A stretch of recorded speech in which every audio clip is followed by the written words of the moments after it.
Hello and welcome to day 11 of 12 Cast-Ons. My name is Kirsty and this is Kirsty Knits and Sews, where I'm doing a special vlog series about casting on a new project every day for 12 days. 12 Cast-Ons is something that is run, a make-along, that is run by Ange of Yarn Yarns. She has a channel here on YouTube and I've linked her introduction video below. It is basically cast on up to 12 projects between the 24th of December last year, 2024, and the 31st of January, 2025. I have cast on, as of this moment, 9 projects. Because I cast on number 10 and number 9 is still waiting. I'm getting close. But I did pick a project for number 9 and I will post that vlog when it is actually come to fruition. Today I'm doing number 11. So the way everyone does it a bit differently, the way I'm doing it is I've put down a whole lot of project ideas into here and then I just pick one out and I do it. Or I make steps and inroads to doing it, which is why number 9's not done yet. Anyway, watch day number 9 when it comes out and you'll know what I'm talking about. This is day number 11. So I have my pot ready to go. I'm sitting here with my Advent knitting, which is a sneak peek because I don't think I haven't done a podcast since I started Advent knitting. So here we go, Advent knitting. I have that on my lap because I'm just come out of a meeting and I'm about to go back into another meeting. But I wanted to pop on here and record me picking a project for today so I can get started on thinking about that. And if it's super quick, I can actually get everything gathered and cast on before the next meeting. So here we are. I have the project. Shall we pick a project for today? All right, I have one. And I have to say, there is still so many in here that I'm not going to get to do because this is the second last day. I just want to cast them all on. All right, I have my one for today. Shall we see what it is? Oh, okay. I was hoping this would come up. There have been a couple that I'm like, oh, will it come up? I really want it to come up.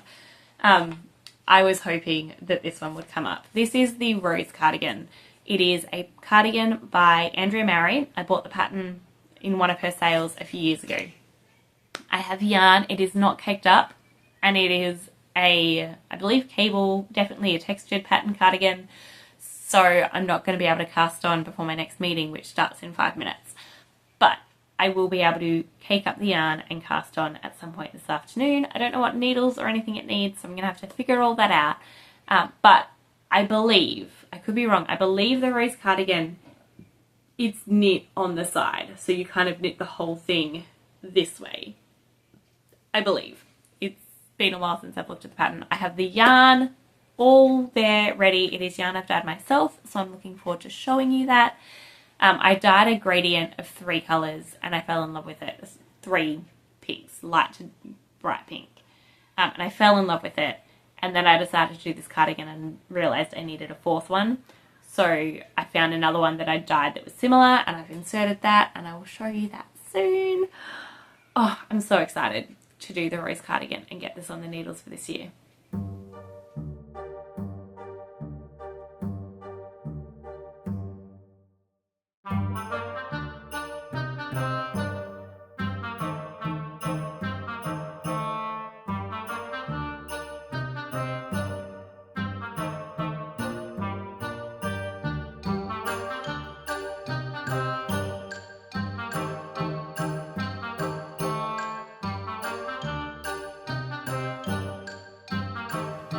I have the yarn for the Rose cardigan. It is just called Rose by Andrea Mary, but it is a cardigan, so I call it the Rose cardigan. These are the colours I have. So, I believe it's going to go like this. I am so excited for this. So I did these 3 originally as the gradient, and you can see there the gradient in colour. And I did, like, they do have a little bit of like greyish purple in them. And then for each one I speckled with different colours. So I don't even know. I'm pretty sure I just put them all in the tray together and then speckled all of them. So they're all speckled very similarly. And this one does bring in a few different colours, like there is some blue and some yellow. But I think overall that's going to work as a fade. And I don't think the small bits of blue and yellow are going to be detrimental to this. This one is the second skein that I had of what I'm now calling the sunset colourway that I did as socks not too long ago. So altogether, that is my colours for the rose cardigan. I'm really excited to get this started. I'm printing off the pattern now because I did not have it already printed off.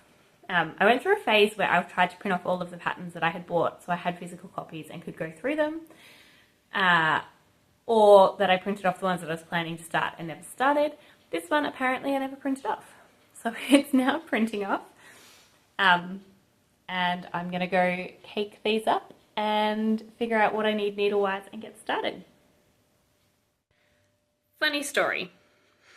So I just looked at the yarn requirements for the rose cardigan and I do not have enough yarn. It is an oversized dolman sweater. It says to make it with around 20 inches of positive ease. And so for the size that I want to do, I do not have enough. Now, I did have 2 skeins of the one that I was just speaking about, the sunset one. But I did made a pair of socks out of it. So I've only got about half a skein, maybe 40 grams left. So I've pulled that out to go with that. Technically, I think this colour, if this is the third colour, is meant to have almost 3 full skeins. And I've only got 2. And I've only got one of the rest. And most of them are meant to have more than one as well. So I've gone stash diving to see if I can find some scraps and other things that are going to work with this. And let's talk about what I found and see if it's going to be enough. So you can see I found some scraps. Now, I also realised this is meant to be sport weight and I'm doing it with fingering weight, which isn't generally a problem. It'll be a looser gauge or I need to definitely size up and use a little bit more yarn. But it does mean that the gram requirements that are given for a sport weight yarn, I actually will get more per 100 grams. So I think it's in yards. Yeah, so it's in yards. So it's 355 yards per 100 grams. For this skein, for example, it is 420 meters per 100 grams. So we're talking almost 100 meters extra per skein, which definitely will work in my favor. But if I need to make it a tighter gauge, well, we'll see. And because it is pieced, it's not all in one, I may have to do some gauge, like some row gauge adjustments or things as I go. Not going to be a straightforward project, but that's okay. All right, so let's see what I got. So if you remember, and by if you remember, I mean from, 3 seconds ago, this is what I started with. And I have some extra of that one, which is fine. I also realized that when I dyed these 3, and I thought that one too, but I can't find it. But when I dyed these 3, I dyed a mini set because I knew that I loved them so much that if I gave them away or something, I wanted to have some minis to go with it. So I actually have 120 grams of each one, which definitely helps. Now I'm going to have to do some math to figure it out, but I think from just these 4, taking into account the 20% extra, which I probably shouldn't, I need around, okay, so not including the 20% extra, I want to have around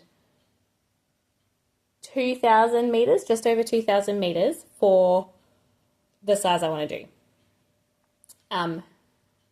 This is 420, which means the 20 gram mini will be about 84. So if I call that 500, 500, 500, and that'll be a little bit more, 500. Oh, Is it actually that simple? Because if it can be that simple, then that's amazing. Let me just think about this for a minute. 420 plus 80 is 500. All right, then that may just work. Here I am thinking like I'm a whole skein down, but that's half a skein. So, All right, well, I just went stash diving to find all these scraps that I apparently don't need. So I'm just going to get at my scales and double check. Because if I have enough, which I totally should, right?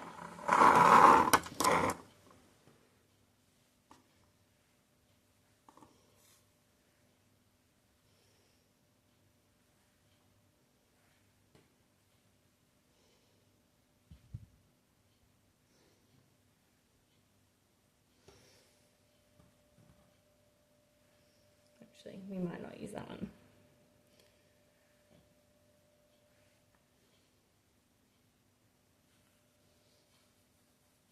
Okay, that is definitely 5 skeins worth. And if I do decide to add these more purpley pinks in,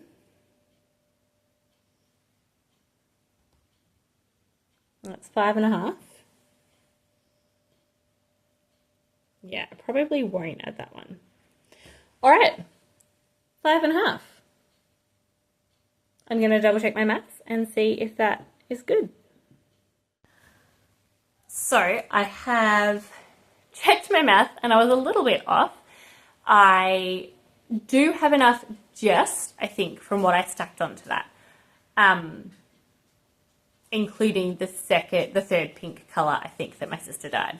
So it's a little bit nebulous because I am doing fingering weight, not spot weight, and I don't know how much that will affect yarn quantity. I think I'm going to do the largest size that I can conceivably do, and then when it ends up slightly smaller because of gauge or something, I should still have enough yarn and it will still fit. Like if it's not the 20 inches positive ease, that's okay.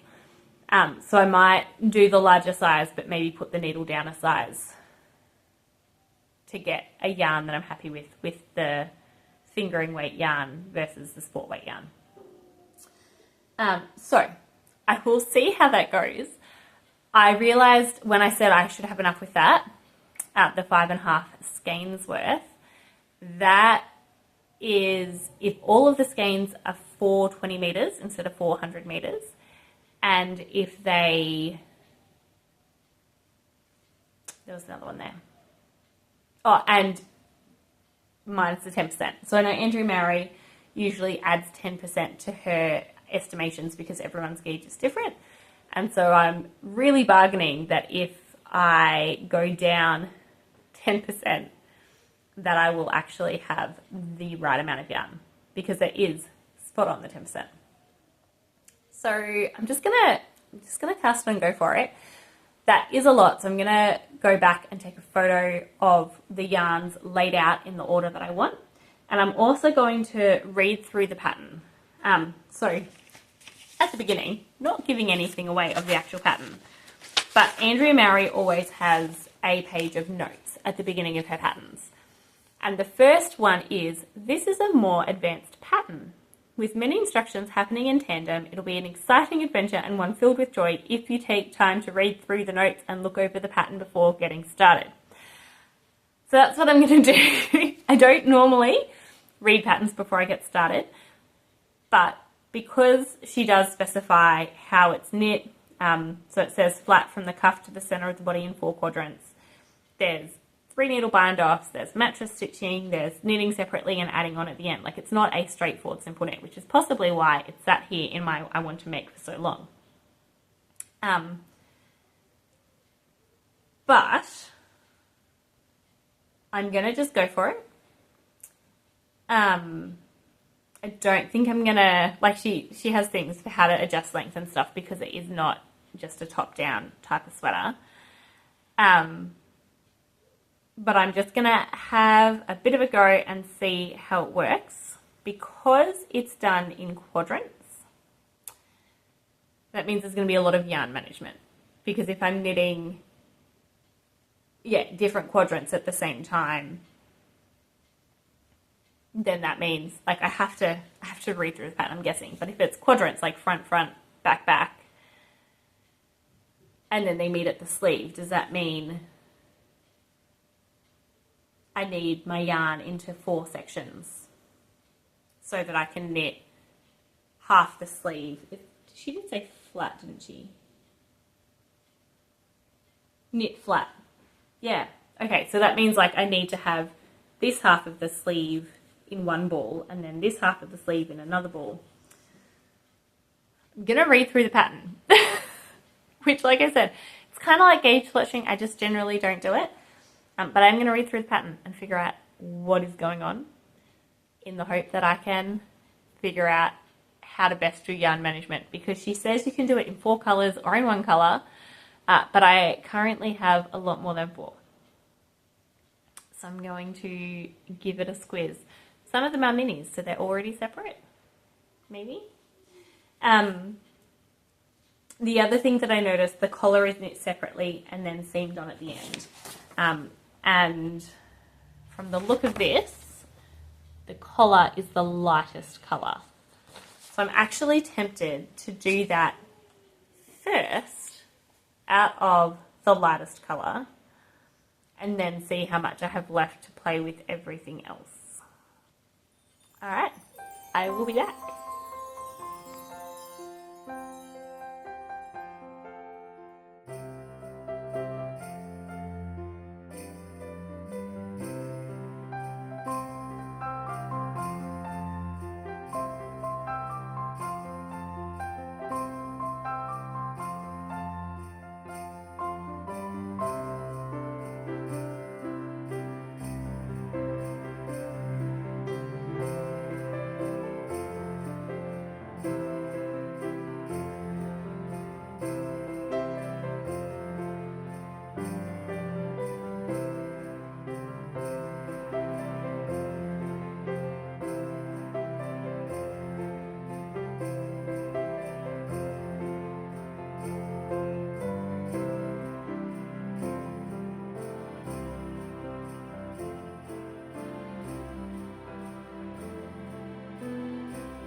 I am almost ready to cast on. It is currently 5:15.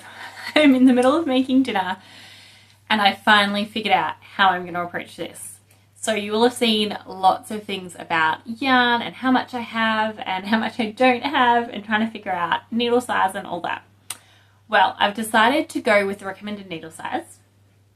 It will provide a looser fabric than in the original, but that's okay.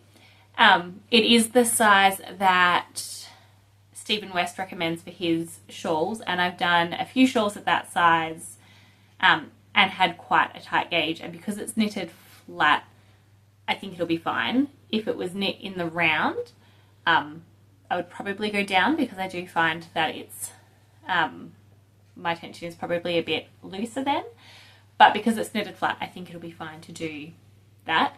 And because there's so much recommended ease, if it ends up slightly bigger or slightly smaller, I don't think it's going to make or break the project. And I did check the collar. It has a recommendation of how far to do it, and then it says, like, basically sew it on before you bind off, so that you know that if you need extra, you can just add that little bit extra there. So I'm going to do the size down from what I think I need to make sure that I have enough yarn and the recommended needle size. And like I said, if it ends up smaller, then that's still going to be plenty, because it's 18 to 22 inches of recommended ease. So even the size down, we'll still end up with, what, like 16 inches recommended ease, which for this kind of sweater is fine. And I did look at all of the schematics, and in terms of like the sleeves to here, plus the extra, plus the sleeves back, it'll have quite a lot of extra fabric on the sleeves anyway. And so going down the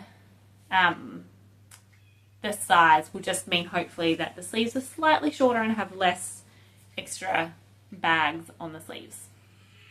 That's my hope. So I've made that decision. The next decision that I made, I have all my yarn in here, including the ones that I probably won't use, but I still have them in case. I have my scales. So one of my decisions is I'm not splitting them up into 4.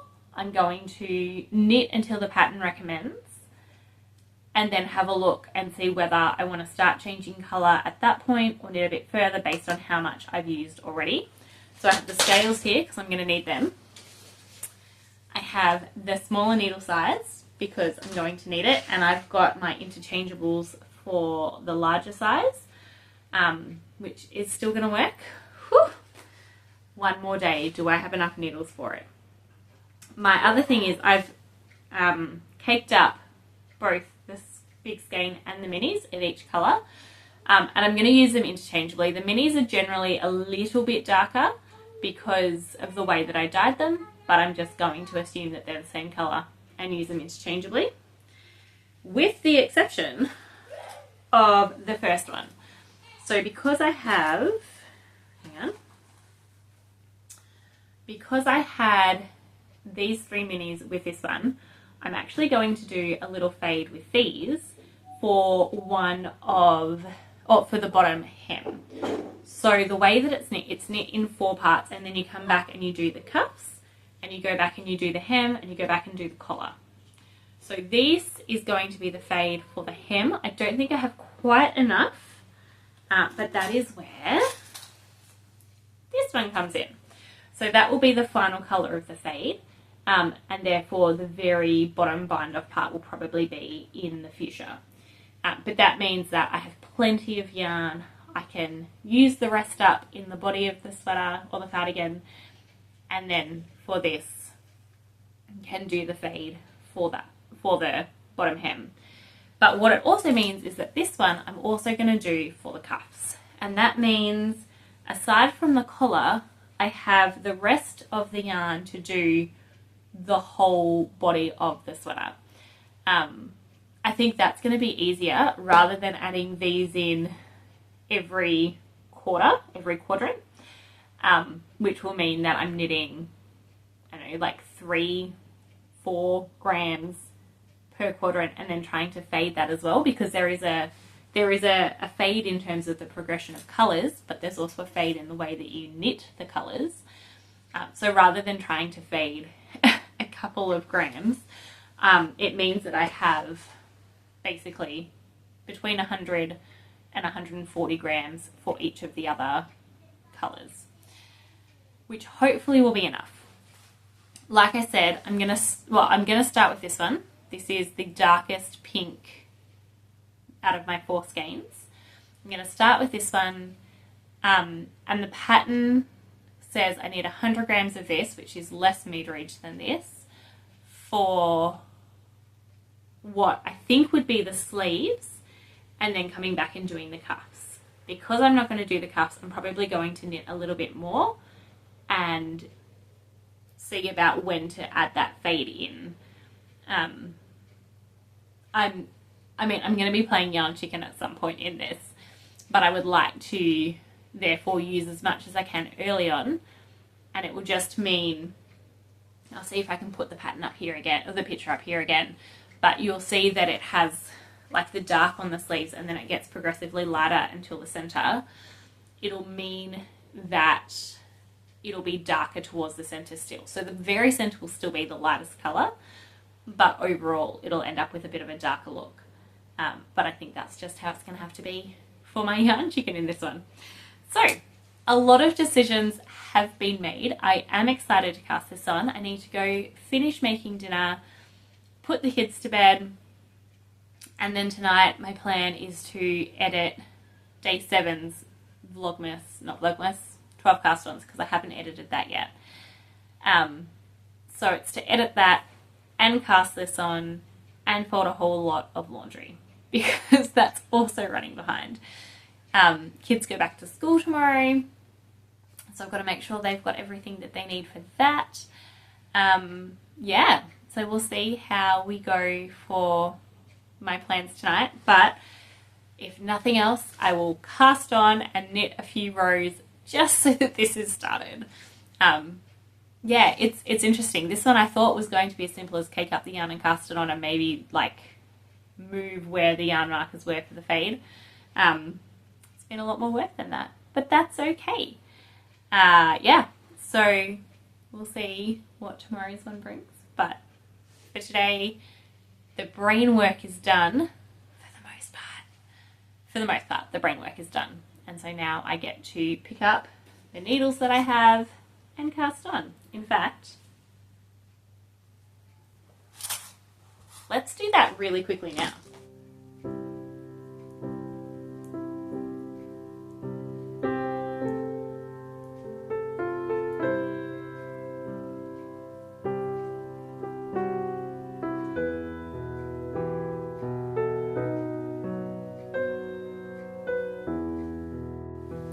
Alright, so I've cast on just a tiny little bit, but looking at the fabric, I think it is, yeah, much too loose. So I have cast on, but I'm actually just going to frog this tiny little bit that I've done. That is actually how much you cast on for the size that I'm doing. But I think I'm going to frog it, go down the needle size, and then go back to doing the larger size. Because if it is down a needle size, then that should be fine. Yeah, it's just looking much too loose for what I would be happy with. So, here we go again.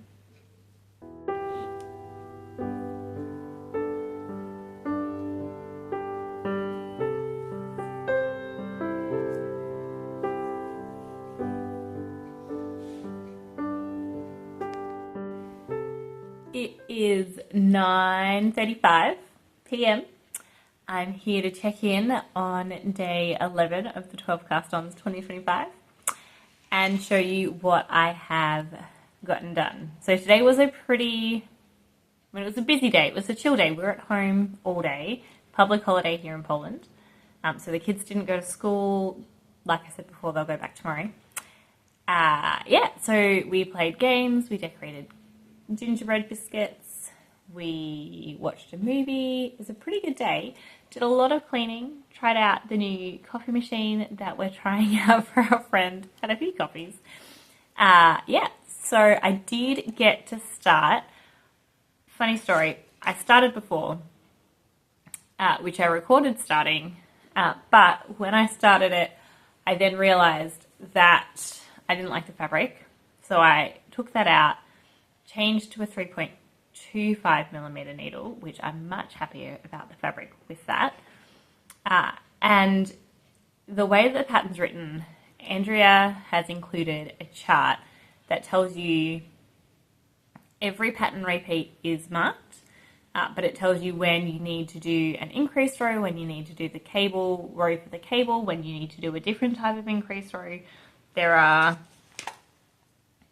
4 things marked on or 4 columns, and so in the row that you need to do something, there's a mark there to say this is the time that you need to do that, which is really helpful because there is the written instructions are do this at the same time, do this every X row, at the same time, do this every X row. So the chart is really helpful. I am 1.5 repeats through, so I haven't done a huge amount, but already I've had to undo a row because I did one of the things and then forgot to do the other thing in the same row. When there's just one thing per row, it's fine. When there's 2 things per row, it's a little bit harder to remember, but I'll get there. But what I have decided is I'm going to mark every pattern repeat so that I can easily check where I'm up to in the repeat. Because the easiest part to count is a cable, but obviously when you're counting a cable, it is sometimes hard to tell which is the cable row and reset to 0. So I'm just, counting every single row. No, I'm counting every pattern repeat. At the moment, that's just one because I've only completed one, but already I've been able to count back and be like, oh, that's how many rows I've done in this pattern repeat. I don't know how many there actually are. Lots. I mean, on the first page in the size that I'm doing, there are 24. So that's not too bad. But yeah, I will probably mark every single one rather than moving the marker up every time I do another one. And that just means overall I have a quick count. I know I could count the actual cables, but this just seems to make more sense to me. So, are you ready to see it?